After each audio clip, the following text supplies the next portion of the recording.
Hello everyone.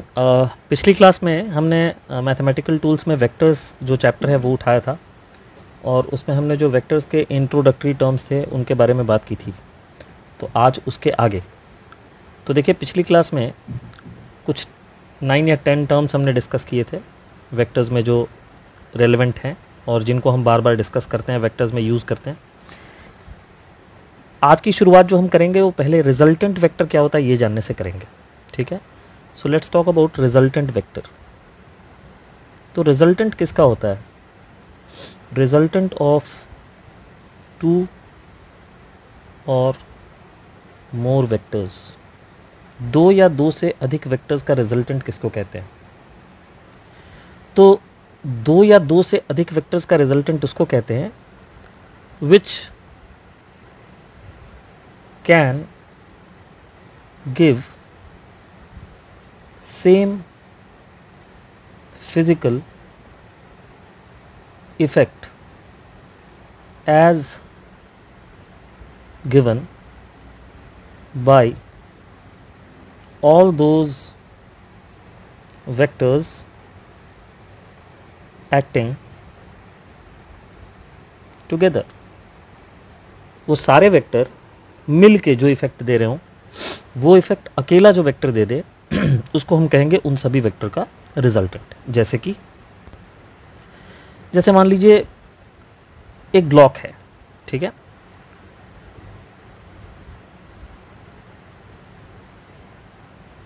ये है एक ब्लॉक और इस ब्लॉक पे से फॉर एग्जांपल 4 फोर्सेस लग रहे हैं। ये है पहला, ये है दूसरा,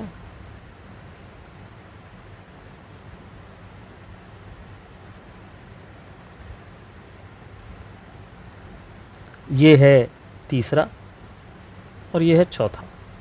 4 फोर्सेस लग रहे हैं उसमें और लेट्स नेम देम।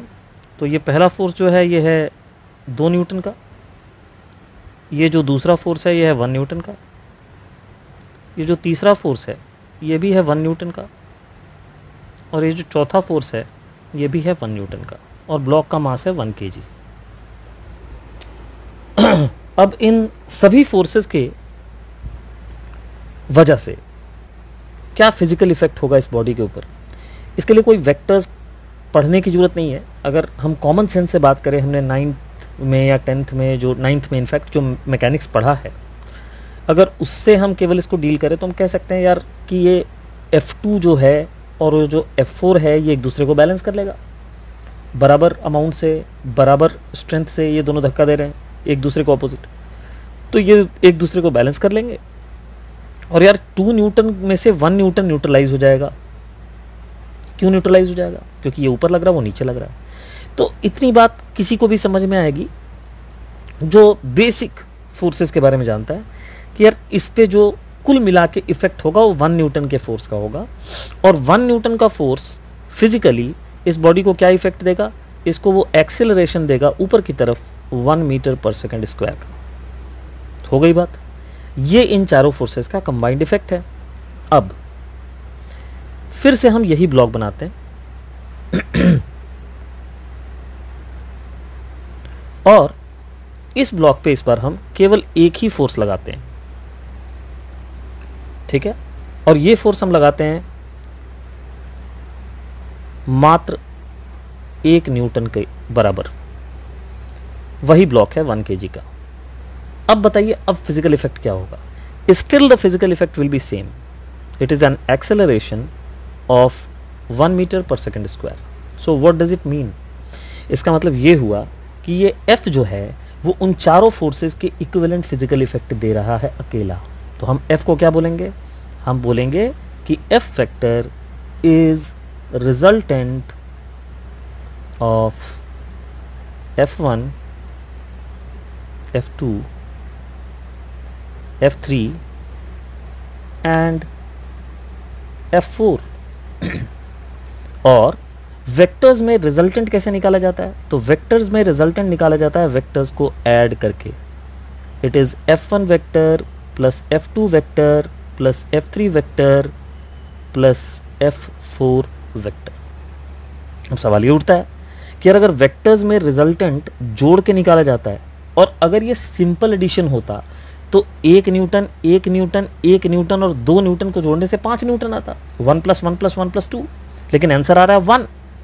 इसका मतलब क्लियर है कि वेक्टर्स का जो एडिशन है वो अलजेब्रिक एडिशन नहीं होता। ठीक है, addition of vectors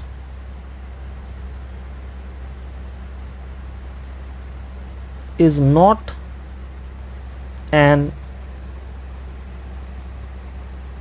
algebraic addition। ठीक है, उसमें क्या डिफरेंस होता है? It involves direction sense. कौन सा वेक्टर किधर लग रहा है, किस डायरेक्शन में लग रहा है, उसका इफेक्ट एडिशन पे होता है वेक्टर्स के एडिशन में। तो ये एक मेन डिफरेंस है वेक्टर्स और स्केलर्स में। स्केलर्स अलजेब्रिकली जोड़े जाते हैं जबकि वेक्टर्स जो होते हैं वो डायरेक्शन के साथ जोड़े जाते हैं। तो अब हम ये पढ़ने वाले हैं कि वेक्टर्स को किन मेथड से ऐड किया जाता है, यानी addition of vectors. Addition of vectors. अब देखिए, वेक्टर्स का जो एडिशन होता है वो 2 तरह का होता है basically. There are 2 types of addition of vectors. ठीक है, तो अगर वेक्टर्स के एडिशन को के बारे में हम बात करें तो जैसा मैंने बोला कि ये 2 तरह का होता है।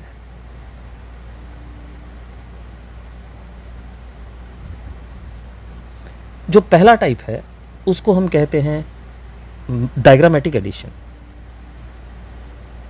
पहला टाइप है डायग्रामेटिक एडिशन और दूसरा जो है उसको हम कहते हैं मैथमेटिकल एडिशन या एनालिटिकल एडिशन। अच्छा, अब डायग्रामेटिक एडिशन में 2 मेथड्स हैं। एक कहते हैं हम उसको ट्रायंगल लॉ और दूसरा जो होता है उसको हम कहते हैं पॉलीगन लॉ। अब ये 2 क्यों होते हैं? देखिए, 2 इसलिए होते हैं कि अगर आप केवल 2 वेक्टर्स को एट ए टाइम ऐड करते हो, ओनली 2 एट ए टाइम अगर आप ऐड करते हो वेक्टर्स को, केवल 2 वेक्टर्स को अगर आप एक बार में ऐड करते हो तो उस मेथड को हम ट्रायंगल लॉ कहते हैं। और अगर हम मोर देन 2 वेक्टर्स को एट अ टाइम ऐड करें तो हम उसको कहते हैं पॉलीगन लॉ। ठीक इसी तरह से मैथमेटिकल एडिशन जो होता है वो भी 2 तरह का होता है। ठीक है, पहला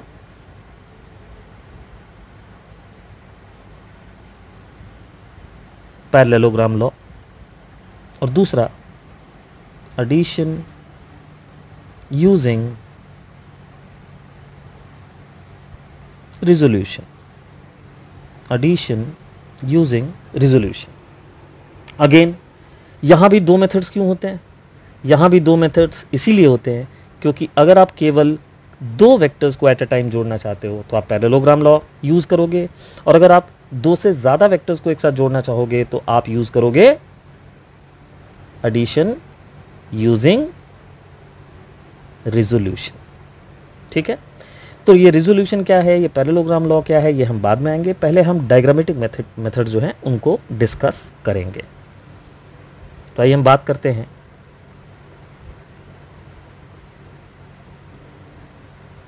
डायग्रामेटिक एडिशन ऑफ वेक्टर्स। अब देखिए, जो ट्रायंगल लॉ है और ये जो पॉलीगन लॉ है ये एक दूसरे के काफ़ी आइडेंटिकल है। इसमें बहुत ज़्यादा अंतर नहीं है, बस अंतर इतना ही है कि एक में हम एक साथ 2 वेक्टर्स को जोड़ते हैं और एक में हम 2 से ज़्यादा वेक्टर्स को एक साथ जोड़ते हैं। ठीक है, तो इनकी डेफिनेशन अलग अलग लिखने की जगह एक ही बार में मैं आपको बताता हूँ। तो सुनिए इनकी डेफिनेशन क्या है। देखिए, इफ 2, अब अगर ट्रायंगल लॉ डिफाइन करेंगे तो 2 लेंगे, अगर पॉलीगन लॉ डिफाइन करेंगे तो मोर लेंगे, more than 2। Vectors to be added are taken as sides of a triangle अगर आप ट्रायंगल लॉ डिफाइन कर रहे हैं, और अ पॉलीगन अगर आप पॉलीगन लॉ डिफाइन कर रहे हैं, in same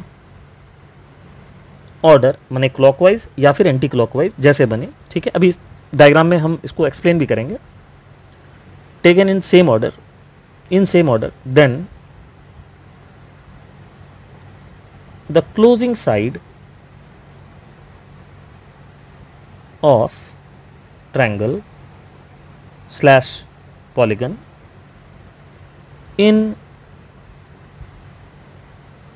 reverse order will represent the resultant, ठीक है। तो ये तो हो गई डेफिनेशन। अब इसका मतलब क्या है, आइए दोनों के लिए एक एक डायग्राम बना के इसको समझते हैं। तो सबसे पहले हम आते हैं ट्रायंगल लॉ पे। तो मान लीजिए कि आपके दो वेक्टर्स जो हैं उसमें पहला वेक्टर ये है और दूसरा वेक्टर ये है, ठीक है। इस वेक्टर का नाम है वेक्टर ए और इस वेक्टर का नाम है वेक्टर बी, और आपको इन दोनों को जोड़ना है, यानी आपको ए प्लस बी निकालना है। तो आपको क्या करना है, आपको सबसे पहले एज सच ए बनाना है खुद के पैरेलल इसी प्लेन में, मतलब नहीं बदलेगा, ठीक है। और उसके हेड पे बी का टेल रख के बनाना है, उसके हेड पे बी का टेल रख के बनाना है, ठीक है। बन गया। अब देखिए, अब फ्री टेल से फ्री हेड की तरफ, आई रिपीट, फ्री टेल से फ्री हेड की तरफ आप वेक्टर ड्रॉ करेंगे। अब देखिए, ये जो वेक्टर है ये वेक्टर है ए, ये वेक्टर है बी, और ये जो फ्री टेल से फ्री हेड की तरफ वेक्टर खींचा गया है ये होगा वेक्टर ए प्लस बी। अब जो हमने लॉ डिफाइन किया या जो डेफिनेशन दी उसके हिसाब से इसको आइए परिभाषित करते हैं। तो देखिए, ये पॉइंट ए हुआ, ये बी हुआ, ये सी हुआ।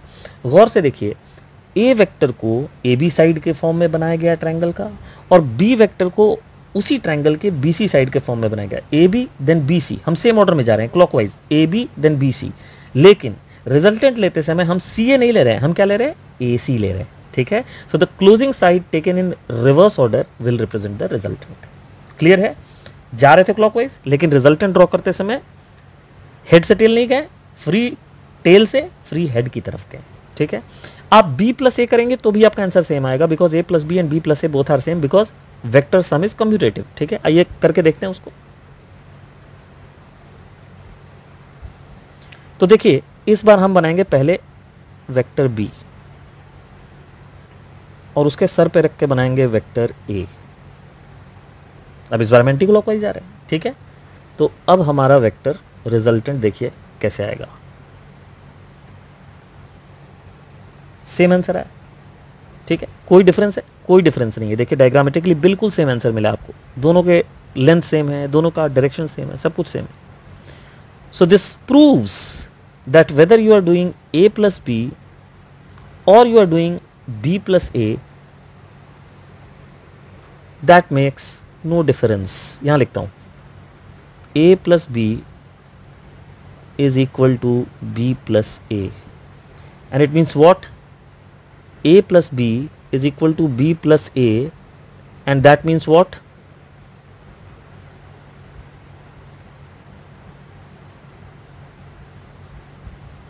दैट मीन्स कि वेक्टर का जो एडिशन है वो कम्यूटेटिव है। That means vector addition is commutative. सही है। एक और छोटी सी बात, अगर हम ये जो तीसरा रिजल्टेंट बना रहे हैं, अगर ये हम सेम ऑर्डर में बनाते तो क्या होता, ठीक है। अगर हम इसको सेम ऑर्डर में बनाते तो क्या होता, आइए एक बार फिर से बनाते हैं। तो देखिए, हमने पहले ए वेक्टर बना दिया, फिर हमने इसके हेड पे रख के बी वेक्टर बना दिया, ठीक है। और अब हम जो क्लोजिंग साइड बना रहे हैं वो भी सेम ऑर्डर में बना रहे हैं। तो सेम ऑर्डर का मतलब ये हमने यहाँ से यहाँ मिला दिया, क्या हो गया बताइए, हम जहाँ से चले थे हम वहीं पहुँच गए। ठीक है, ये देखिए यहाँ पे मैंने लेबलिंग नहीं करी है तो मैं इसको दोबारा लेबल कर दे रहा हूँ। So it is BCA like this. ठीक है, ओके। तो हम यहाँ बात कर रहे हैं अगले डायग्राम में कि यहाँ हम जहाँ से चले थे वहीं पहुँच गए। देखिए ये A है, ये B है, और जो रिवर्स वाला डायग्राम है मतलब AB वेक्टर और BC वेक्टर और फिर CA वेक्टर जोड़ रहे हैं तो हम जहाँ से चले वहीं पहुँच गए। मतलब हमारे पास कोई फ्री टेल और फ्री हेड नहीं बचा है। इसका मतलब हमारा रिजल्टेंट कितना हो गया, हमारा रिजल्टेंट हो गया 0। तो इसका क्या मतलब है, इसका मतलब ये है कि अगर आपके 3 वेक्टर्स कुछ यूं बने हुए हों सच दैट उनको ड्रॉ करने के बाद पूरी तरह से एक ट्रायंगल इनक्लोज हो जाए तो उन तीनों का रिजल्टेंट क्या होगा, 0 होगा। अब आप दावे के साथ कैसे कह सकते हैं भाई कि रिजल्टेंट 0 होगा, है कि नहीं। आप रिजल्टेंट 0 तो आपने बोला चलो हम वहीं पहुंच गए, लेकिन ये तो हमने नहीं पढ़ा था भाई कि अगर हम वहीं पहुंच जाएंगे तो रिजल्टेंट 0 होगा। तो आइए इसको एक और तरीके से समझते हैं। देखिए ये जो डायग्राम आपको दिख रहा है यहाँ पे, ठीक है, इस डायग्राम के अनुसार आप क्या लिख सकते हैं। जो पहला डायग्राम यहाँ दिख रहा है आपको, ये डायग्राम कहता है कि भाई AB वेक्टर और BC वेक्टर का रिजल्टेंट जो आ रहा है वो आ रहा है AC वेक्टर। बोलिए आ रहा है कि नहीं आ रहा है, आ रहा है ना। इसी चीज़ को हम यहाँ से फॉलो अप लेते हैं। ये वाला डायग्राम का, ये वाला डायग्राम हमें जो बता रहा है, जो हमारी इन्फरेंस है, उसको हम यहाँ यूज़ करते हैं। तो in the previous situation we got AB vector plus BC vector equal to AC vector. No, अब आप सोचो अगर आप इस AC को इधर लाओगे तो क्या बन जाएगा, ये बन जाएगा माइनस AC, और माइनस AC को आप क्या लिख सकते हैं, प्लस CA अगर डायरेक्शन रिवर्स करते हैं तो। ठीक है, ये AC इधर आ जाएगा तो क्या बनेगा, minus CA। Let's write it.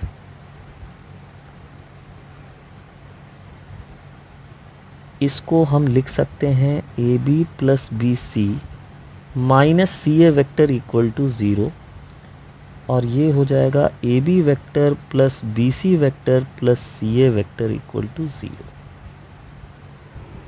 ठीक है, तो अगर 3 वेक्टर्स ड्रॉ करने पे ट्रायंगल इनक्लोज हो जाए तो उनका रिजल्टेंट 0 होगा। If 3 vectors drawn in same order enclose a triangle, then their resultant is equal to a 0 vector. I hope it is clear. ठीक है, और ये बात भी ध्यान रखिए कि ट्रायंगल लॉ 3 वेक्टर्स से मिलकर बनता है, और ट्रायंगल हमेशा एक ही प्लेन में होगा। इसका मतलब ट्रायंगल लॉ से गवर्नड जो भी वेक्टर्स होंगे, जो ट्रायंगल लॉ में शामिल होंगे, उन वेक्टर्स का जो रिजल्टेंट होगा वो हमेशा क्या होगा, that will be always coplanar. नहीं, रिजल्टेंट नहीं, मतलब वो तीनों वेक्टर्स क्या होंगे हमेशा, दोज विल बी कोप्लानर। ठीक है, तो ये भी लिख देता हूं मैं कि all vectors involved in triangle law are always coplanar,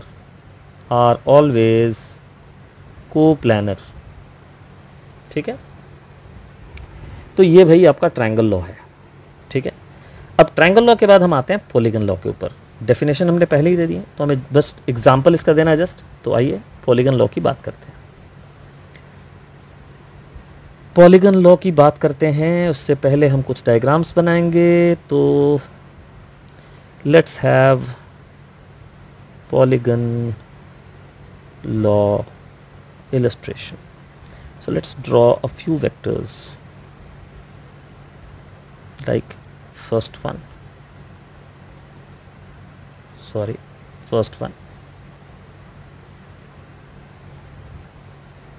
good, second one,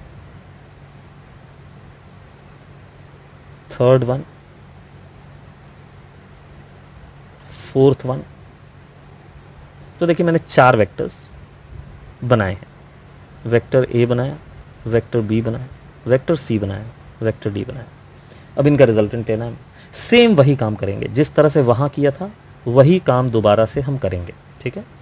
तो वही था, एक के हेड के ऊपर दूसरे का टेल रख के बनाते जाइए। तो सबसे पहले देखिए हम बना रहे हैं ए वेक्टर,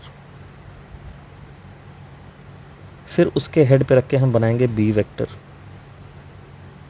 फिर उसके हेड पे रख के हम बनाएंगे सी वेक्टर, फिर उसके हेड पे रख के हम बनाएंगे डी वेक्टर। नहीं, डी वेक्टर अच्छा नहीं बना, ये उसी डायरेक्शन बनना चाहिए।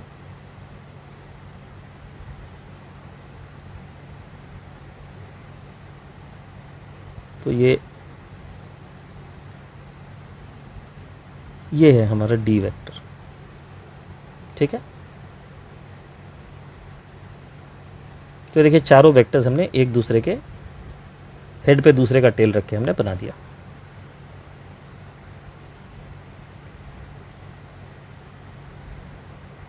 इनको जरा हम संपर्क में ले आए, ऐसे लग रहा है कुछ, ठीक है।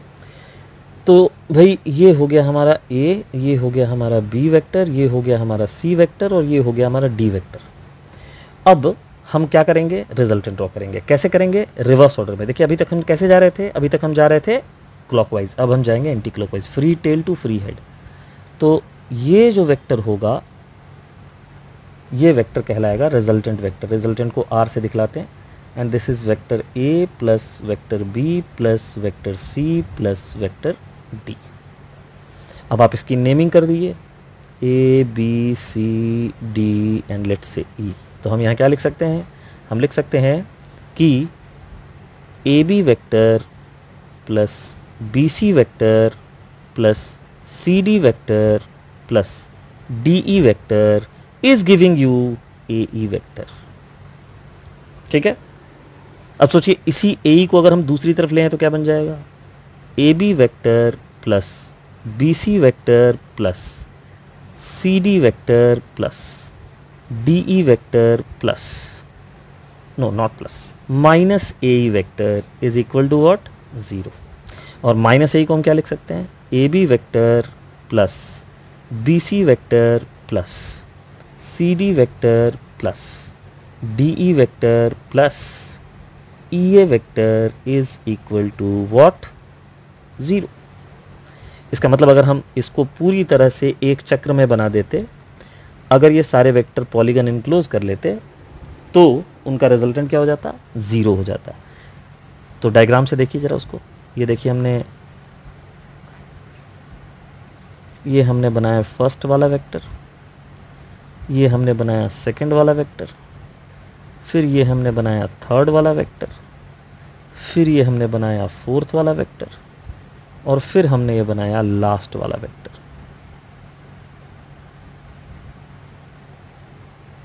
जहाँ से चले वही पहुँच गए, अगर जहाँ से चले वही पहुँच गए, अगर इनक्लोज कर लिया पॉलीगन, तो क्लियर हो गया कि उनका रिजल्टेंट क्या होगा, 0 होगा, ठीक है।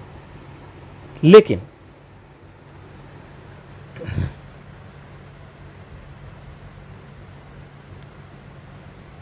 कुछ technical mistake,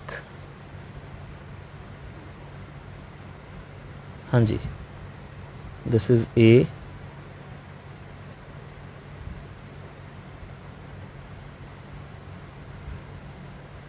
this is A, this is B, this is C, this is D and this is E. Okay, now इसमें दोबारा से लिखने की जरूरत नहीं है, फिर भी चलिए, if 3 or more vectors drawn in same order enclose a triangle or a polygon, then their resultant is equal to 0। कर लिया। एक छोटी सी बात, ट्रायंगल एक प्लेन में बन सकता है, मतलब एक ही प्लेन में बनेगा। ट्रायंगल हमेशा, ट्रायंगल के तीनों साइड कोप्लानर होते हैं, ठीक है। क्वाड्रिलेटरल या पॉलीगन में ये कंपल्शन नहीं होता। मैं आपको थोड़ा कोशिश करता हूँ 3D में बना के इलस्ट्रेट करने का। देखिए, ये एक प्लेन है,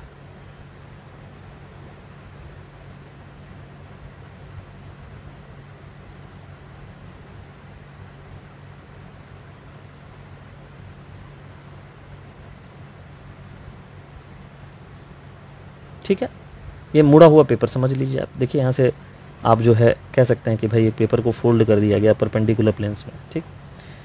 क्वाड्रिलेटरल दो प्लेन में भी हो सकता है, क्वाड्रिलेटरल दो प्लेन में भी हो सकता है। देखिए पहला साइड ये बना, दूसरा साइड ये बना, तीसरा साइड ये बना, चौथा साइड ये बना। क्वाड्रिलेटरल दो प्लेन में हो सकता है, लेकिन ट्रायंगल कभी भी दो प्लेन में नहीं हो सकता। ट्रायंगल जब भी होगा तो एक ही प्लेन में होगा। मेरा कहने का बिल्कुल ही मतलब नहीं है कि क्वाड्रिलेटरल हमेशा दो प्लेन में होगा, बट क्वाड्रिलेटरल दो प्लेन में हो सकता है।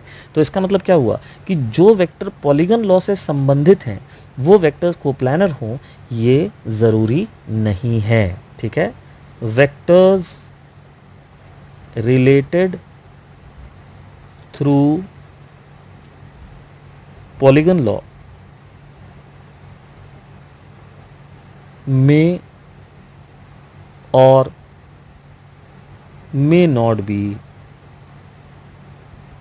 कोप्लानर। कोप्लानर हो भी सकते हैं और कोप्लानर नहीं भी हो सकते हैं, ठीक है। अब आइए हम अंतिम बात करेंगे डायग्रामेटिकल मेथड में, और वो जो बात है वो है subtraction using triangle law. So let's talk about subtraction using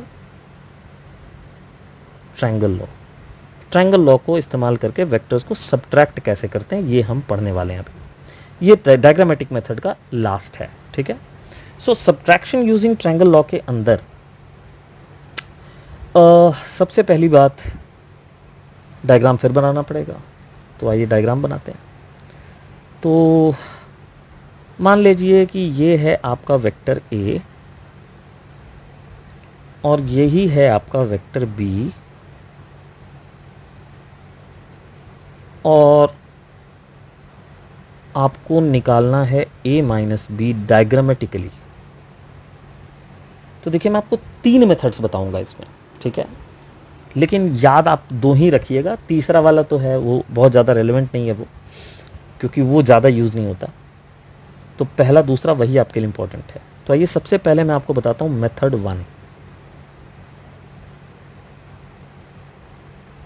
method 1, देखिए मेथड 1 में आपको एडिशन ही करना है, आपको एडिशन ही करना है। बस ए के साथ बी को नहीं जोड़ना है, आपको ए के साथ नेगेटिव बी वेक्टर को ऐड कर देना है। ऑब्वियसली आपको ए माइनस बी मिल जाएगा, आपको ए माइनस बी मिल जाएगा, ठीक है। कैसे, आइए देखिए। ये बताइए, ये है हमारा ए वेक्टर। अब अगर बी बनाता मैं तो इसके हेड पे राइट साइड को बनाता, लेकिन चूंकि मुझे माइनस बी बनाना है तो माइनस बी मैं किधर बनाऊंगा? नेगेटिव ऑफ बी वेक्टर कैसे बनेगा? नेगेटिव बी वेक्टर जो है वो ऐसे बनेगा, उल्टा। तो भाई ये है हमारा ए और ये हमारा बी नहीं है, ये है माइनस बी, और मैंने ए में माइनस बी को ऐड करा है। तो यहां मुझे जो मिलेगा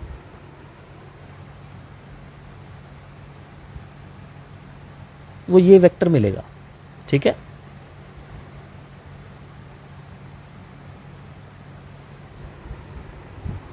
और ये वेक्टर कौन सा वेक्टर कहलाएगा? ऑब्वियसली ए माइनस बी कहलाएगा। ये था हमारा मेथड 1। मेथड 2 पे आते हैं। मेथड 2 क्या है, आइए देखिए। So let's talk about method 2। ठीक है, इसमें आपको माइनस बी नहीं बनाना, ए और बी ही बनाना है, लेकिन हेड पे टेल रख के नहीं बनाना, दोनों का टेल एक साथ रख के बनाना। ठीक है, देखिए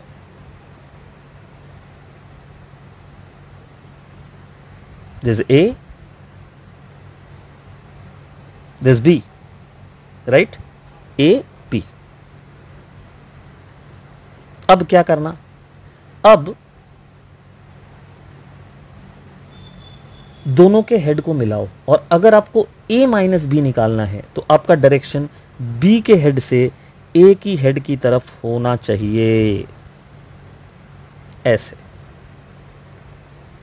अब ये जो वेक्टर है ये आपका a माइनस बी है, और देखिए बिल्कुल पिछले आंसर के जैसा है। होपफुली समझ में आ रहा होगा। अब आइए हम बात करते हैं तीसरे मेथड की, लेकिन आप याद रखें सबसे ज़्यादा मेथड 2 वाला ही दिया रहता है डायग्राम्स किताबों में यही मिलेगा आपको। ठीक है, बच्चे जो है मेथड 1 भी फॉलो करते हैं, मेथड 3 रेयरली ही कहीं दिखेगा आपको।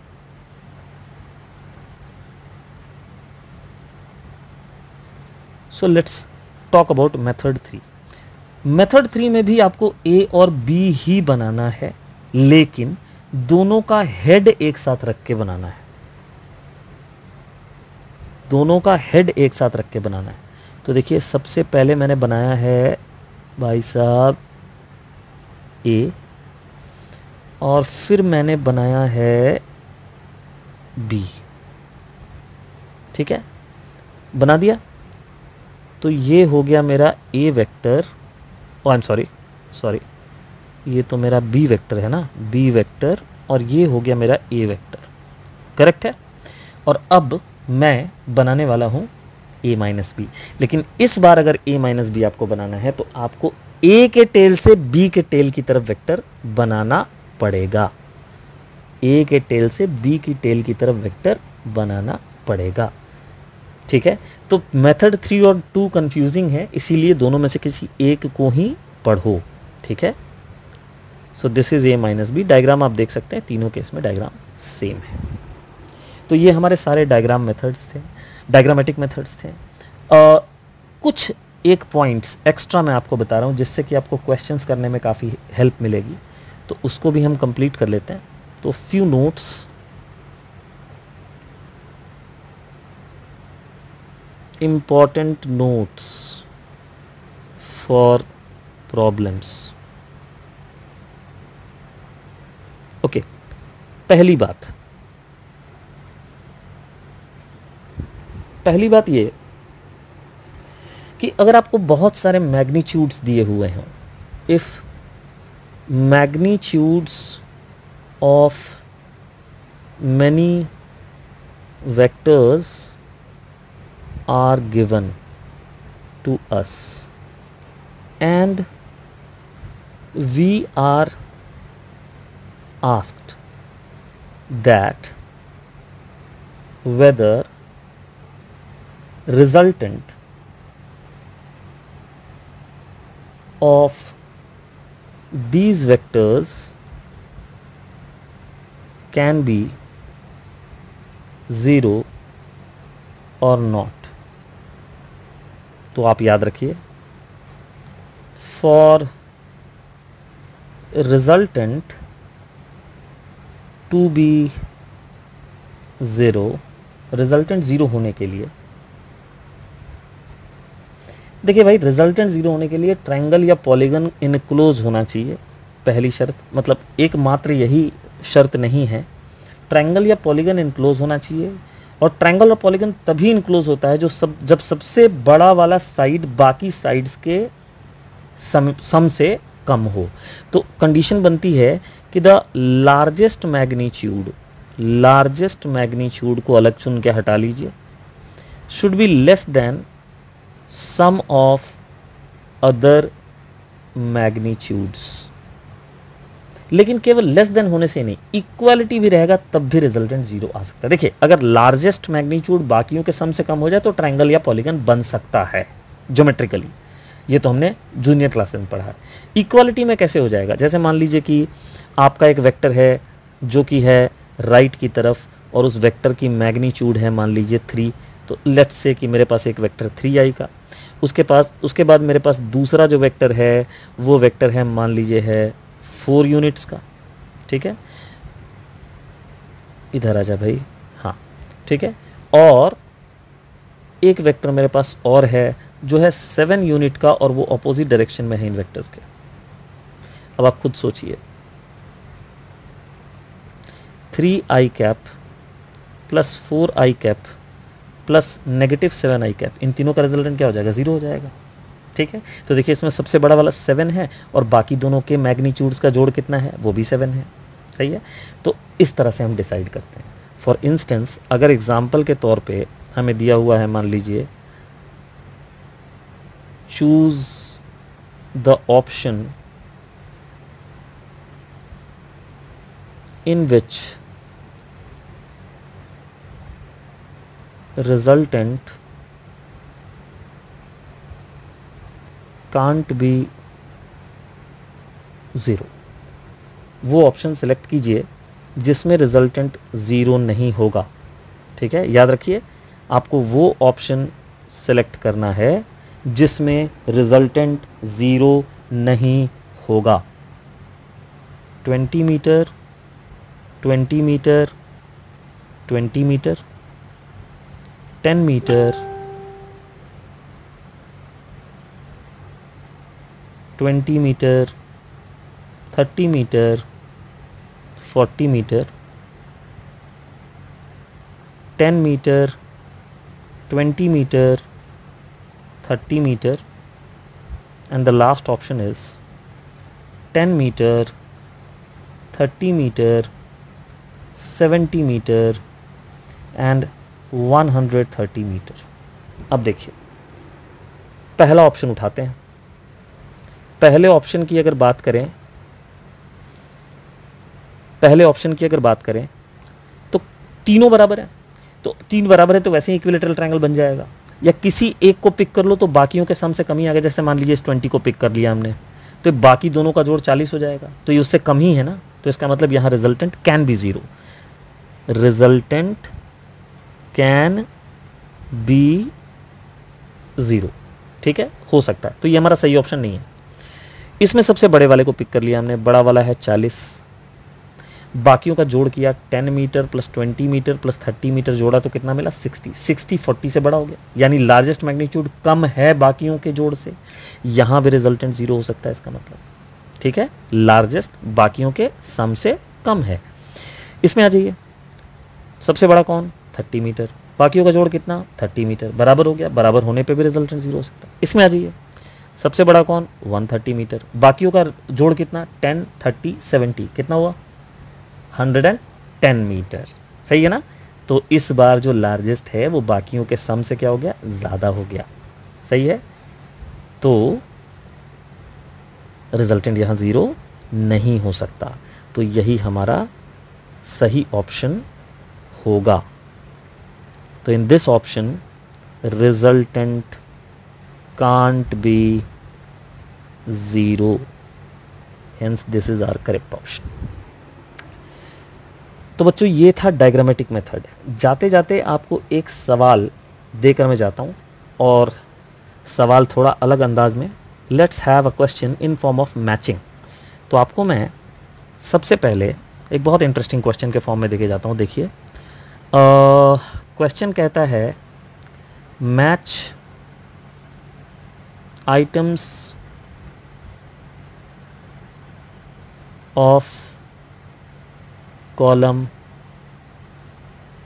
1 एंड कॉलम 2 इफ क्या, आपको 2 वेक्टर्स दिए जाएंगे यहाँ पे। पहला वेक्टर है ये वाला,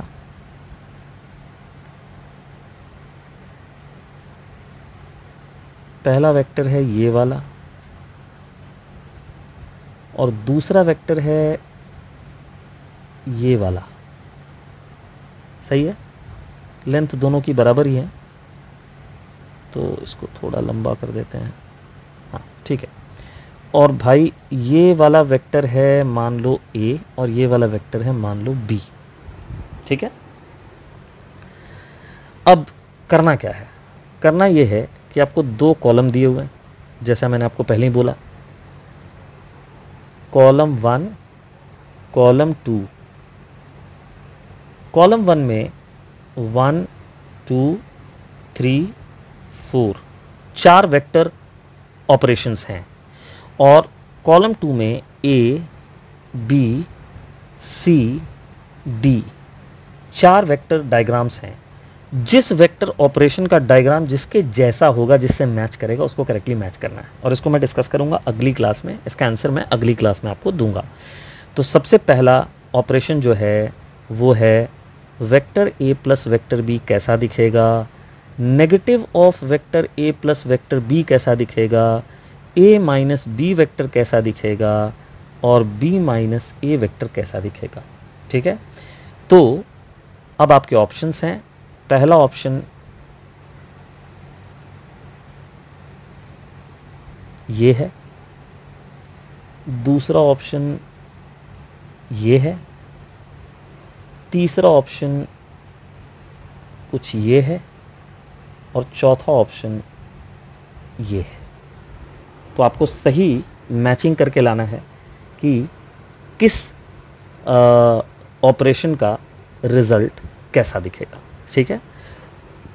और इसके साथ साथ अब जब क्वेश्चन में दे रहा हूँ तो मैंने सोचा कि थोड़ा सा आपको और परेशान किया जाए, तो आपको मैं 2 फिल इन द ब्लैंक्स भी दे रहा हूँ, रादर 3, आपको फिल इन द ब्लैंक्स भी करके आना है। So my second question to you is fill in the blanks.